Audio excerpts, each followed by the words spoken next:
I don't want to blast this in my ear. That's secondary. Steam generator had that. That's secondary.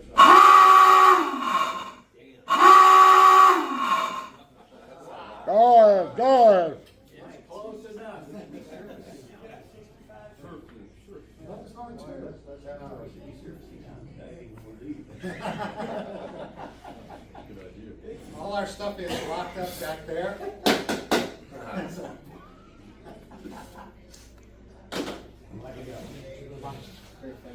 I didn't feel like bringing out the entertainment system. I think my voice will be loud enough. This meeting of the U.S. Submarine Veterans Incorporated San Diego Base will come to order. Our creed: to perpetuate the memory of our shipmates who gave their lives in the performance of their duties while serving their country, that their dedication, deeds, and supreme sacrifice may be a constant source of motivation towards greater accomplishments, and to pledge loyalty and patriotism to the United States of America and its Constitution. Let's rise and please raise the sky for the pledge of allegiance. There's a flag back there. Absolute.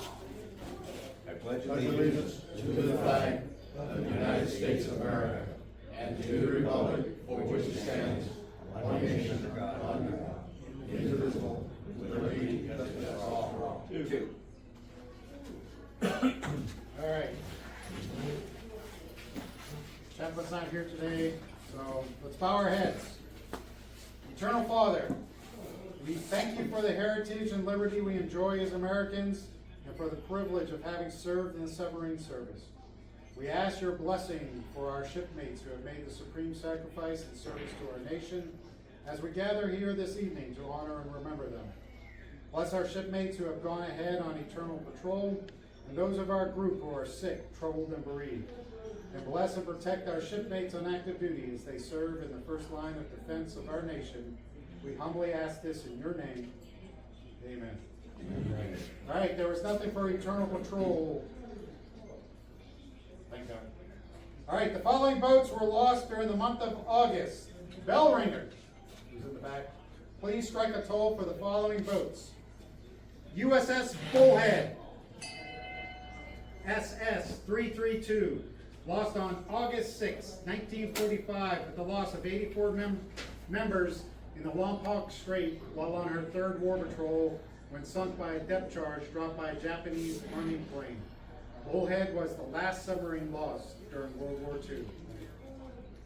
USS Flyer,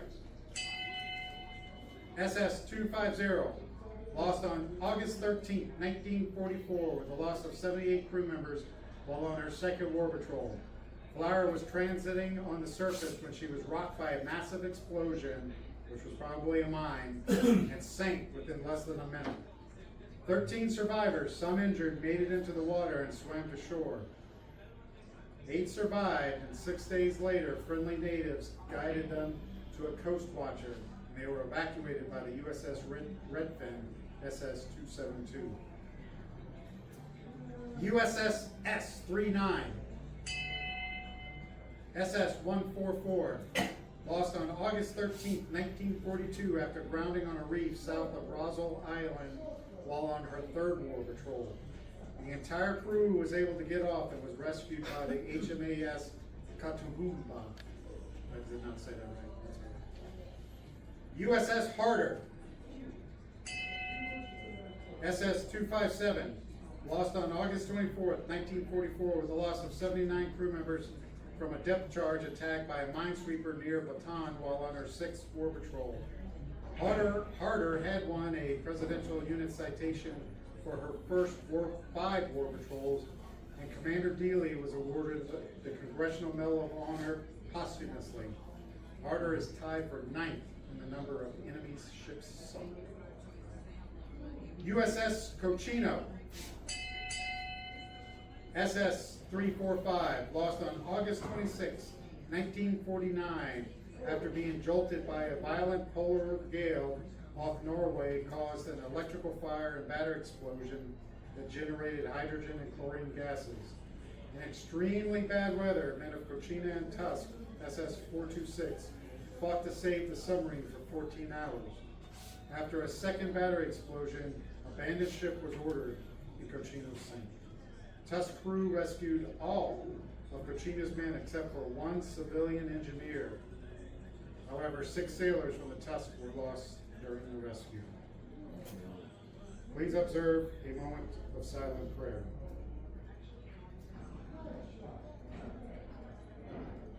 Amen. Please be seated. So as you can tell, we're making some adjustments because BMW is undergoing some renovations. You should have seen the parking lot. They've also had some renovations in the kitchen, and they're redoing the floor. And all our stuff is blocked off due to the chair situation. Chair situation being they're all in that closet, so we can't get to them. So we're making adjustments. Just bear with us. We are submariners, and we just roll with the flow. Roll with the flow. Senior Vice, do we have any past officers, new members, or guests present this evening? Yes, we do. The infamous man over there. He's going to smile for us. Fred, say hello. Hello.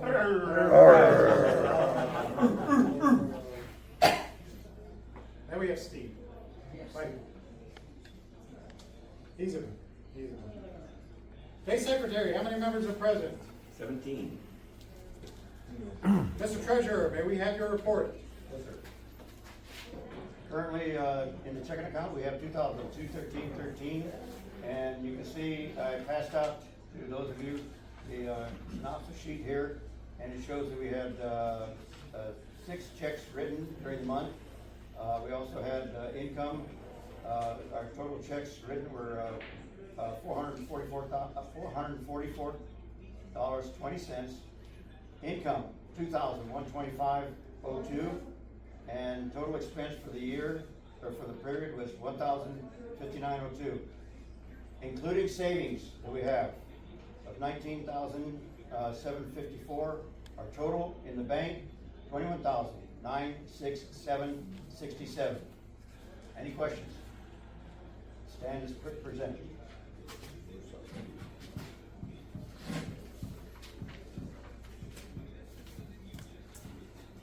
All right, the minutes of the July meeting were sent via MailChimp and copies were distributed. These were revised minutes. There is one slight correction to be made, and I would look at the correct one. Bridget Hitchcock has 1 T. That's the only correction. Are there any other corrections, additions, deletions, or modifications that need to be made? Hearing none, the minutes will stand as submitted. There we go. All right, I'll make the chaplain's report. On the binnacle list is Mike Hyman and Bridget Hitchcock. By the way, Bridget is in the hospital. Paul left to go back to her. She had supposed to be her last chemo today, but yesterday she started experiencing some funkiness in her head, and today she was just out of there, and so he took her to the hospital. We're trying to figure out what is going on. It's not the chemo medicine, there's something else. So prayers for Bridget and Paul. And last on the binnacle list is Ed Walsh. He's suffering from fridge fatigue. You'll really appreciate that.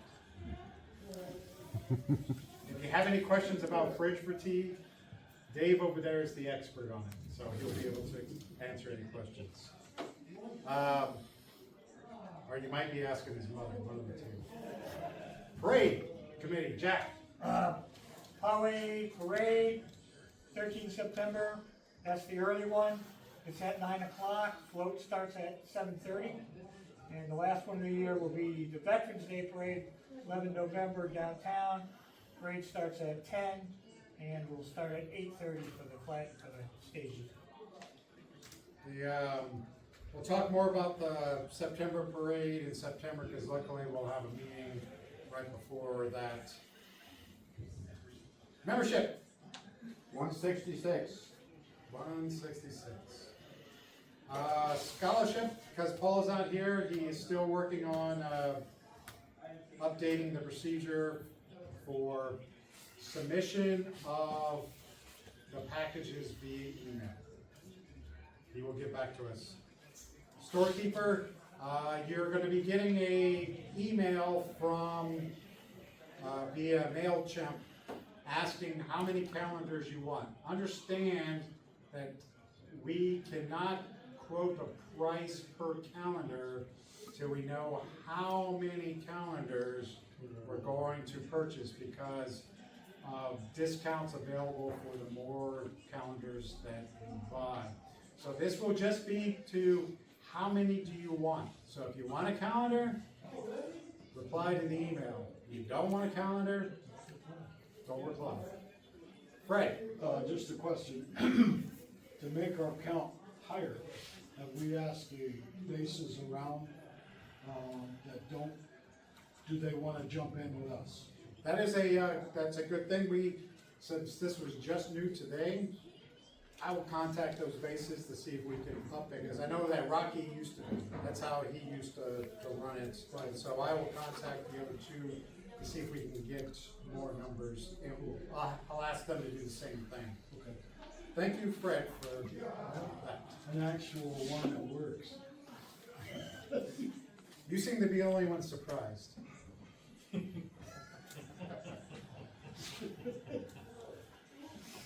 Slam it anyway. 52 Boat Memorial. Our next all flag is going to be on the 19th of September, which I believe is a Friday. I'm gonna have to make sure that work knows I'll be leave early. Then again, on the Navy birthday on which is a Monday, I guess I'll be doing the same thing, 17 October. Veterans Day, that's deployed. All these are deployed at 0730 and retrieve at 1700 for the first two. Veterans Day and Pearl Harbor Day, after we do the time shift, will be retrieved at 4 o'clock because of getting dark early. We're gonna have a working party on the 29th of November. I know that's the Saturday after Thanksgiving, but the following week is when we're doing Pearl Harbor Day, and our Christmas party is on the 6th of December, which is the day before, so it doesn't make sense to have the working party on our Christmas party day. Not gonna work. There's nothing to report on the float. Well, actually, I'll change that. So when I returned the float, someone was in our spot. So I called up, so they had me park in another spot, and I called them back and said, hey, I'm ready to move if you'll get these people to move. Well, the person whose spot I was in put their boat in the spot of the guy who's in our spot. So it's just like, you know what? I'm gonna just let the MWR figure it out. When I go and pick it up in September, I'm gonna call them up and say, hey, I'm out of the spot if you wanna get these guys to fix their stuff. So we'll see what happens. The Boy Scout coordinator's not here, so we will not have a report from him. So that's all for our committee reports. Any comments, concerns? All right, we're gonna move on. Oh, I do have a hand raised.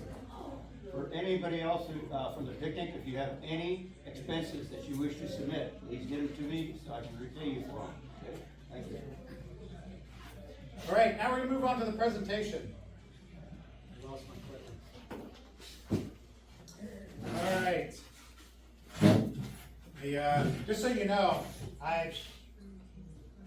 somebody volunteered to do a presentation. I didn't know if it was this month or next month, so as precaution, I did this month. So now we know somebody volunteered to do next month. Well, I do have October, which is the Tang. Yeah. Ray's gonna be doing October on the Tang. I do not know what's gonna happen in September. We'll find out. Be good, kind of like this. So, USS Bullhead, as you heard in the Eternal Patrol reports, this was the last submarine lost during World War II. And in fact, I believe Cochino was the first boat after World War II lost. I'm trying to remember, because there was only 4 after World War II that were lost. I think Cochino was the first of those. But Bullhead was the last sub lost. Her monument is when you come into 52 Boat Memorial, you know, you're the left facing out towards the water, right hand side and the left hand side. They start on the right hand side, going down, coming up, or actually going down like this way. Bullhead is the first one on the left hand side to the left. It's the very last boat. And I just said, well, let's learn about this, and I learned a lot. So a bullhead, I was like, what is a bullhead? This is an example of a bullhead on the right hand side. It's basically a bottom dwelling fish with a big head. And it's actually I was surprised at this. Oh, by the way, this is the only submarine to be named Bullhead, given to any large number of large-headed bottom-dwelling fish, which includes a catfish, a Miller's thumb. I was like, what is a Miller's thumb? Well, European bullhead. These names. And by the way, a sculpin is actually French. It speaks French. Thank you for that information. A sculpin is actually a type of bullhead. So it's I had to go look up this. I'm not very good at pronunciations, which is pretty bad when you're a lawyer. But that's a below class below class. What's that? Vallejo. That's not how I said it on the computer. Vallejo. I like that. That's easy. I can say that. Vallejo class submarine, which is also, by the way, a fish. So there was actually 120 submarines constructed in this class, 12 after the war. And this is actually the largest class of submarines that existed for the Navy. And still, it is the largest of them all. 120 submarines. There was actually I forgot the name. There was almost 150 that were slated to be built, but you can see that once the war ended, they stopped building them. 9 of these were lost during World War II. If you remember last month, that was the Gato class submarine that we're talking about. And they had 20 Gato class submarines. So the Gato class came before the Vallejo. See, I need more drink. Vallejo class. It's similar to the Gato class, except for deeper depth. Now, what you have to understand is, when I say it's similar, basically same tonnage, same length, same width, same almost everything. There were modifications made to the conning tower to make it more friendly to people being in it. So they took some feedback from the sailors. Imagine that, taking feedback and making something better. So they used high tensile steel. It increased its thickness. So its test depth was able to go to 450 feet, and its crush depth was 900 feet.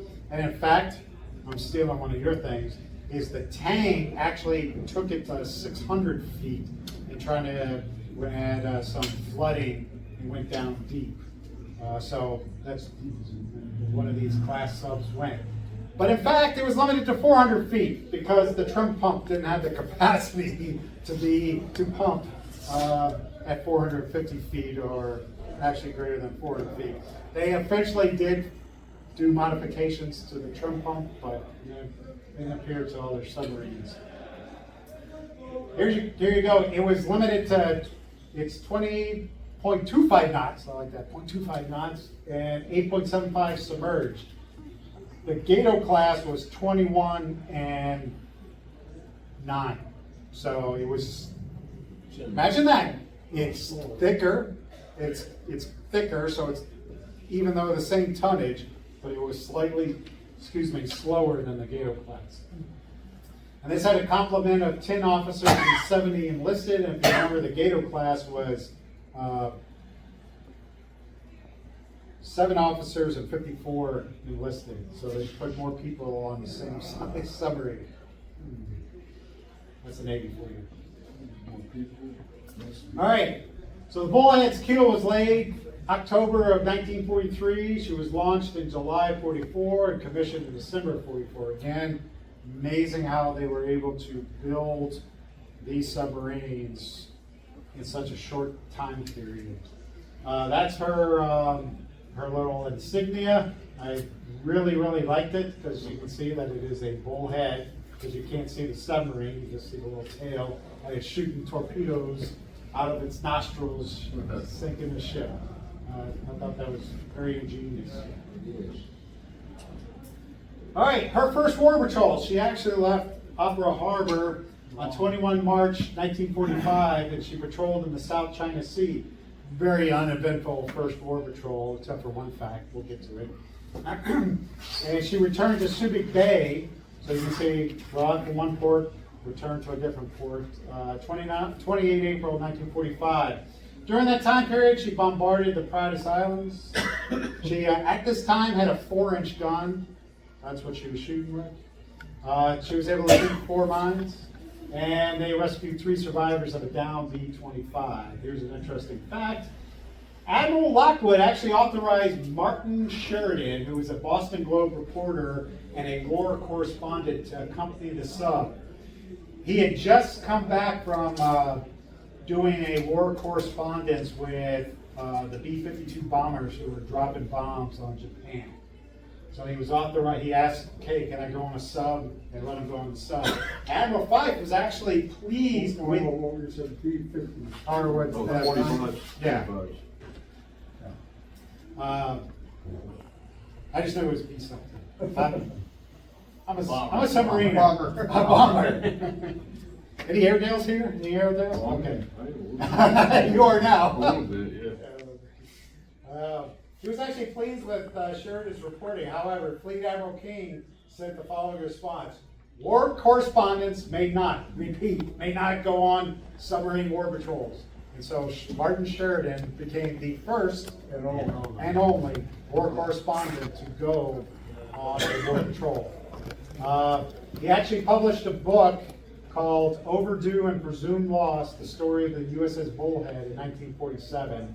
And it's based on a journal he kept while he was underway that he supplemented with official Navy reports. And you can actually find this on Amazon. I may go buy it for my Kindle to read it. This guy's sounds like. This is, so most of the boats out there, or boats, most of the books out there about war patrols during World War II are from the perspective of one of us, a submarine, someone in the Navy. This boat, or this book, is going to have the perspective of a civilian, somebody who doesn't know the Navy, doesn't know. So that's why I want to read this, because it's going to have that different perspective. I'm not bullying for Amazon. I'm just saying, hey, this might be a good book to read. So that's him in the middle, standing with his little mustache. That's him aboard the Bullhead, talking to two of the crew members who are doing some fixins. And Looks like you hide your eyes. If you look really close, right there. Yeah. Oops. Hit the button. this is launched. You see there? Betty Grable on. Above his head to the right. Yeah, above his head to the right. There's Betty Oh, Grable. yeah, yeah. Well, did they bust their bet and qualify? No, when I try to look, it almost looks like submarine. I'm like, is this him? So I had to.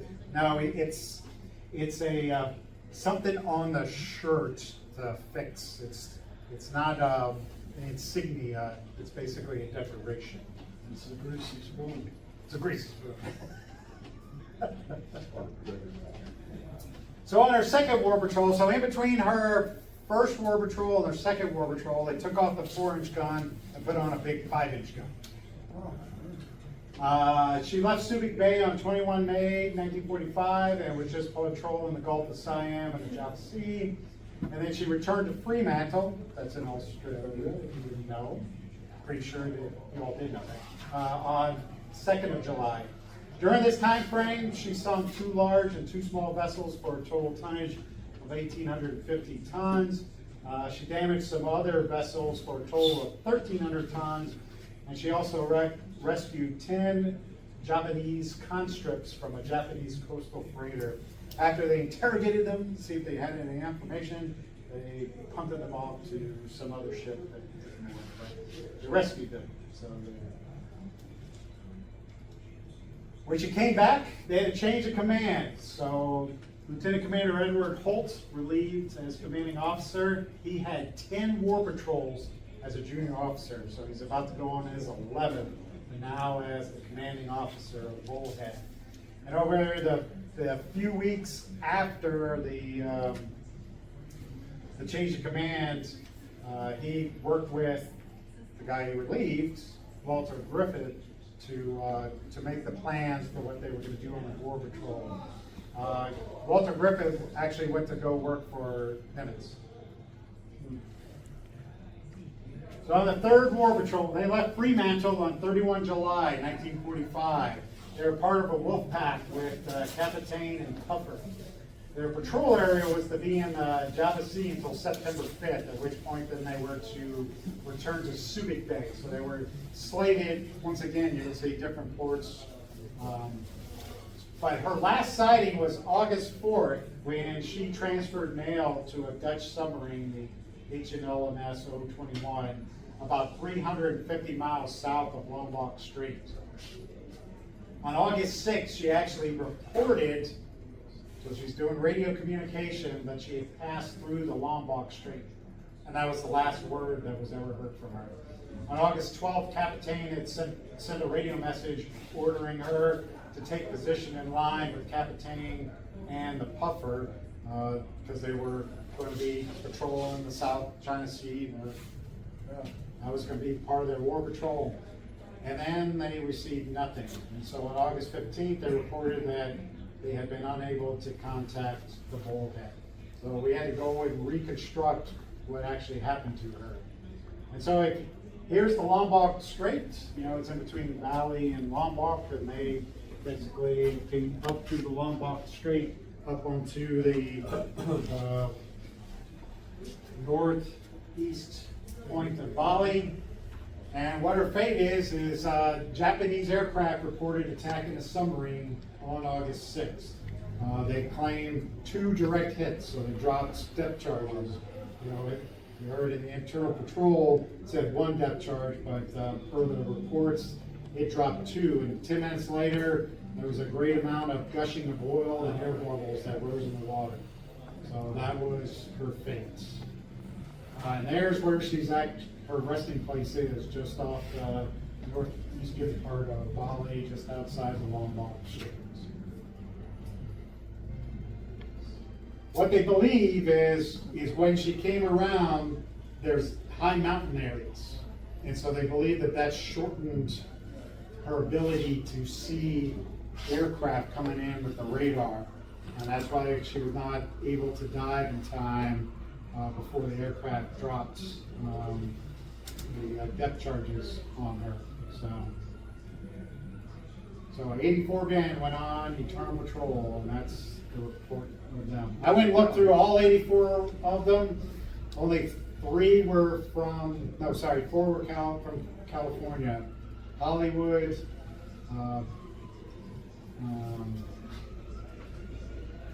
2 from the Hollywood area. Actually, there was 3 from the LA area and 1 from Orange. One named Roberts. Oh, I see that. J.A. Roberts. So, that was the Bullhead. Oh, I forgot about this. So there's 2 memorials actually to the Bullhead. The one on the left was dedicated in 2022, and that is in Fremantle, Australia. So if you want to go to that one, gotta go to Fremantle.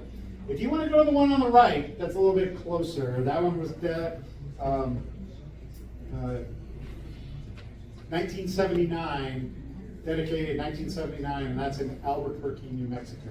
It's a little bit closer. Interesting enough is the sub-vets of World War II designated New Mexico as the one to represent the bullhead. I didn't get any more information on that, but that's why the monument got located in New Mexico. So that's it on the presentation. We're gonna have our break.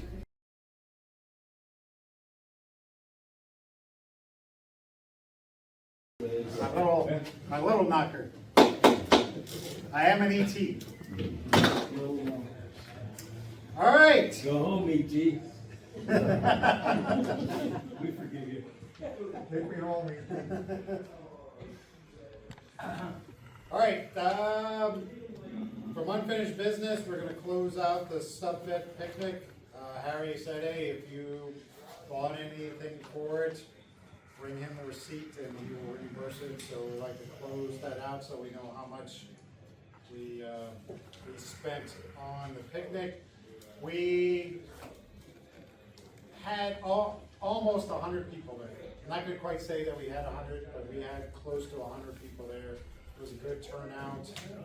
Michael Brookhamshaw, he's a former national commander and a former editor of the American Submariner. He showed up, so it was a real nice turnout. Try to recruit one new guy. He's not here, but we tried. We tried to. He's in the reserves now, but he was on surface ships and then was voluntold to go to submarines. Voluntold. He was on the USS Nevada, and then when he transferred off, he was a torpedo man. And they went up to the school on the hill in Point Loma, and that's where he got out. And now he's a reservist. We were blocking the reservist PT when we showed up. Sorry. But yeah, it was a good turnout. I wish we could have had some more games. Some people did play some games, but there was two boat tours. Everybody seemed to enjoy it. We had the awesome chef, Jason. Awesome. Jack. The boat tours were two different. Oh yeah, there were actually two different We thought ones. they were gonna go on Scranton, they ended up going on Alexandria in the afternoon. Yeah, they got two different boats. I didn't even know we had two boats in port. And they said, not us, go over there.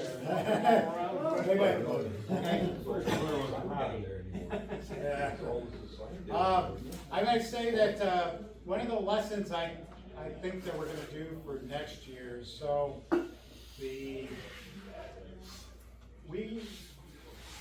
last year there was a crap ton of desserts. This year there was very few desserts and a crap ton of potato salad. Potato salad. So what we're going to do next year is our base is going to provide the meal.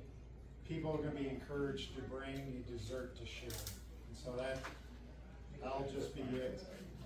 We'll do the same thing with volunteers helping put on the picnic.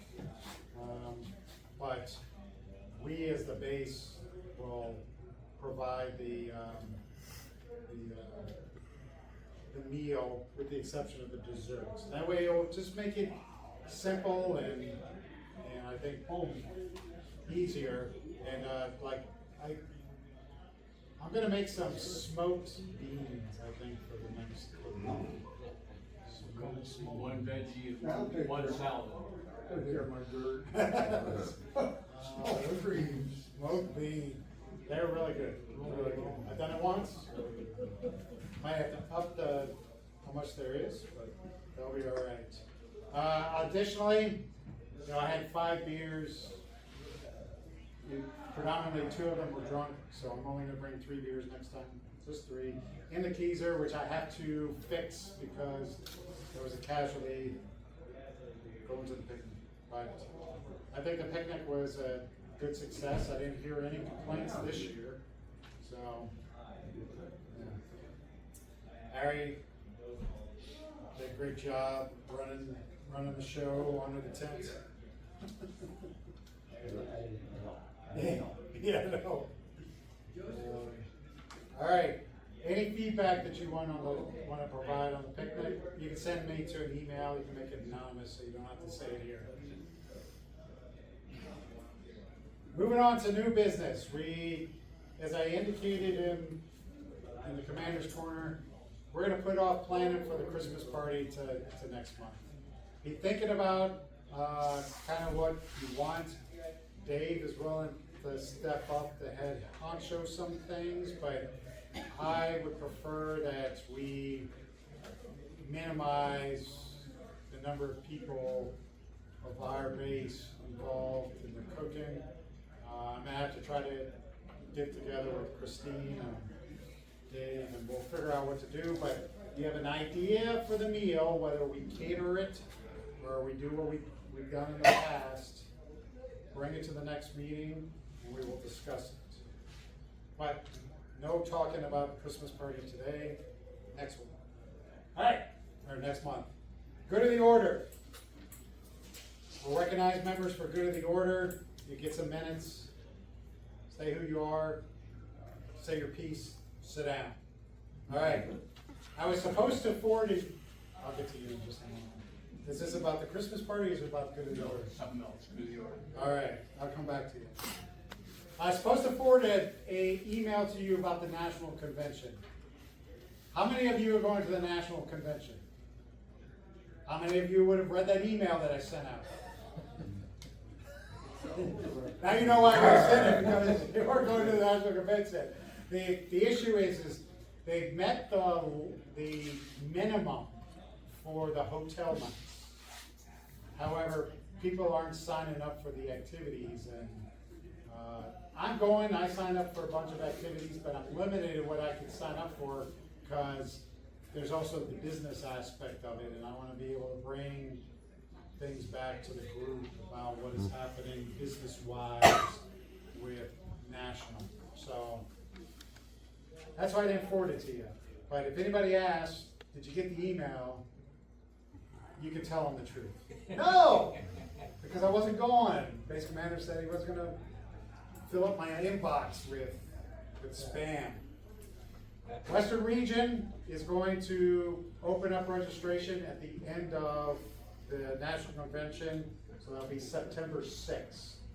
It's going to be at Sam's Town in Las Vegas.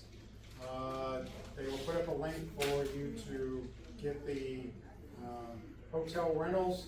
It's going to be a lot cheaper than the Queen Mary. It's like, I think it's like $65 registration, and then $65 for the dinner, $50 for the lunch. But there's going to be some knucklehead giving a presentation about the 2 sister ships that were intertwined in their lives. I don't know who that guy is, but you might. I voluntold myself I was going to do it. All right, I'm going to recognize Jack. Yeah, I'm here. Oh, Yes. that's me. I just want to say, we, this afternoon, the Alcohol and Veterans Coalition went before the city council, made a proposal. We, city council gave the recreation department $42,000, and we have hired a design consultant. It'll be a new, after 11 and a half years of trying to figure out where we're gonna put it down the road. They decided to put it in front of the police department so nobody stole it. So, well, there were some other reasons too, because the Alcohol and Veterans Coalition will work on it with us. We have $500 million to start, so I'll tell you what we get. And the only thing, having worked at the 52 Boat Memorial They asked me if I would be on the committee, so I was on the committee at El Cajon. And when we picked the contractor, we picked a contractor that doesn't use a lot of, glue. Because glue falls apart. Don't we figure that out? So these monuments are, there's a company that is giving the first one, it's all granite. It's a company out of Alabama, and but it's really, the way they do the granite is amazing, because they showed us some of the ways they do it. It's etched right into the granite, and it probably lasts longer than stone does. I'll let everybody know as we go how it works out. We have another 7 months of design, and then we'll go with the construction. And this is a monument to all the armed forces, so it's gonna be Army, Navy, Air Force, probably not Space Force. Yes, actually, that was one of the contingencies, Army, Navy, Air Force, Marine Corps, Merchant Marines, and the Space Force. And we can figure out what they're gonna put on the monument. Did you leave the file, the Coast Guard out again? What's that? You leave the Coast Guard out again? The Coast Guard? Yeah. They have their own off to the side. You're kidding. No, it's the same one. Did I count? Did I count? Yeah, we didn't Coast say the Guard. Coast Guard. We leave the Marine Corps? Sometimes. Every war. In Vietnam, they It's the oldest military, military unit in the United States. Oldest seagoing military, because a lot of people don't realize that. Navy disbanded after the Revolutionary War. They did. The Coast Guard was been going since 1790. Ray wants to talk. Yeah, I have just an item of interest, if anybody thinks so. My kid found a site, and it showed on YouTube as well as a website, a couple of places. Apparently last month, the Chinese pulled a real faux pas.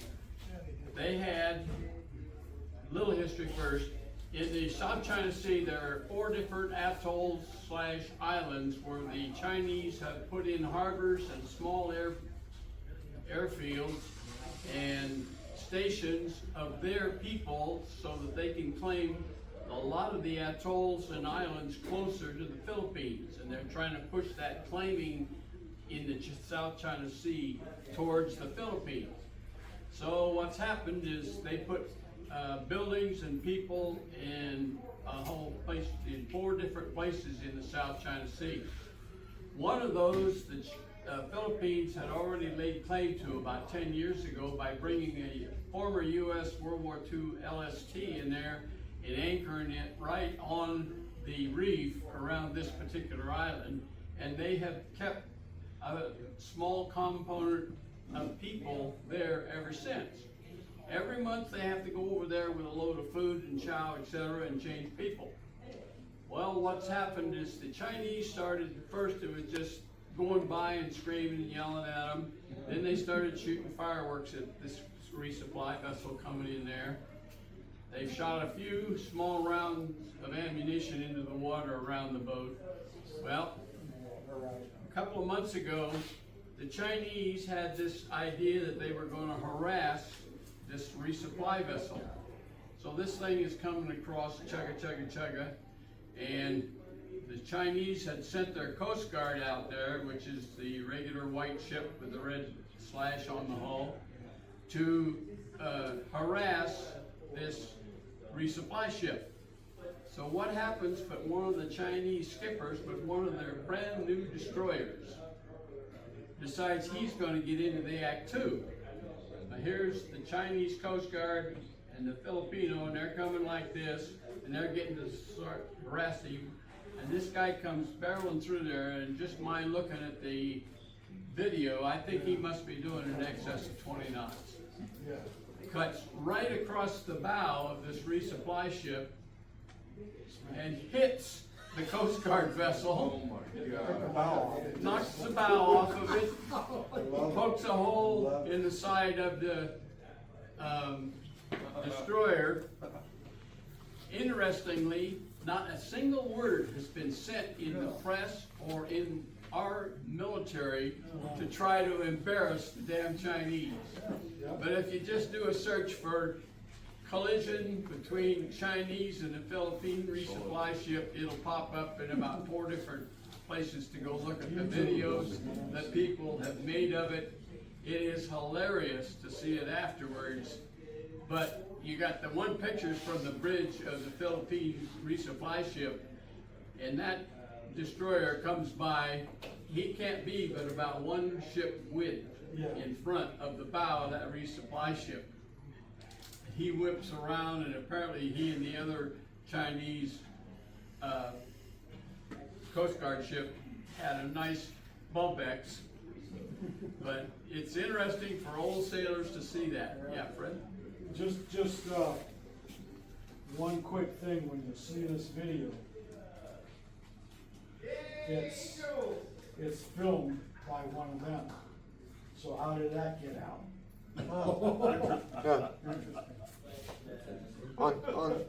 On the one I saw, it's on Telegram. It was a short, and there were 4 men on the bow of that Coast Guard ship when it got sheared off. So I don't know. I don't know if anybody got hurt. Well, I guarantee somebody got hurt. I don't know if those 4 guys died, because it looks like, they weren't lying. It got sheared off. So, but also if you look at they'll show a picture of it or just show it in the thing. The bow, it looks like styrofoam. I full of styrofoam. So I don't know. It'll be on. Thank you, Ray. Yeah, it was interesting. Go take a look. Russ? Sorry I missed the picnic. You were doing good. You were doing good work. I left here a little before that, and I just got back. I've been on the road for over 2 months, but it had a fabulous trip. I'm not going to go on all the places we went, friends we seen, but I did go to Washington, D.C., and I got to see Captain Tim Oliver, the executive director of the Submarine League, and of course he was just relieved recently. But then from there, went to West Virginia, where the Carter Center had their annual fundraising auction, and of course you know I've been involved with them for many years, and several years ago I bought several of the Submarine League posters of all the submarines, and of course the Bullhead and the Gato and Vallejo class submarines are all on there. And I've gotten many commanding officers signed, including Ray. Ray signed that poster for the submarine rescue ship that he commanded. And so I had that poster. Of course, I had you sign more than one. One of them is going into the Submarine League office in Washington, and one went to auction at the Carter Center event. And of course, President Carter had signed those. I'd gotten him to sign them. The current CNO, Daryl Cottle, thank you, former Squadron 11 commander. I want to CO. Yeah, okay. Here's on Stonewall Jackson. Okay, so you guys have personal knowledge of, and of course he signed all the posters for me. I fired a female, I didn't know what happened. So I put that poster in the auction, and it raised $22,500. And so I was really pleased that what all these skippers and everything, and I got up on the stage to remind people about how important that poster was. And then afterwards I had a lot of other stops in North Carolina and Tennessee, and then on into Arkansas to the Razorback. Got to visit and tour her, and she's in great shape. They're really maintaining her well, and enjoyed that very much. And so then many stops after that, different places in Texas, and anyway, so just got back back teaching classes and busy as hell, but, anyway, just. Thank you. Thank you. All right, anyone else for good of the order? That's actually an alarm to say that I'm past due. Our next, hold on, I'm supposed to, in reality, after every meeting, because I don't even know the dates half the time. So our next meeting is September 9th at 1900, right here. Hopefully the floor will be complete, and we'll have everything back to normal. Fingers crossed. All right, there being no further business, I remind you of this promise. Let no word or deed of mine cause any injury to the person or family of any member. I hereby adjourn this meeting of the United States Submarine Veterans Incorporated San Diego base. Hoorah.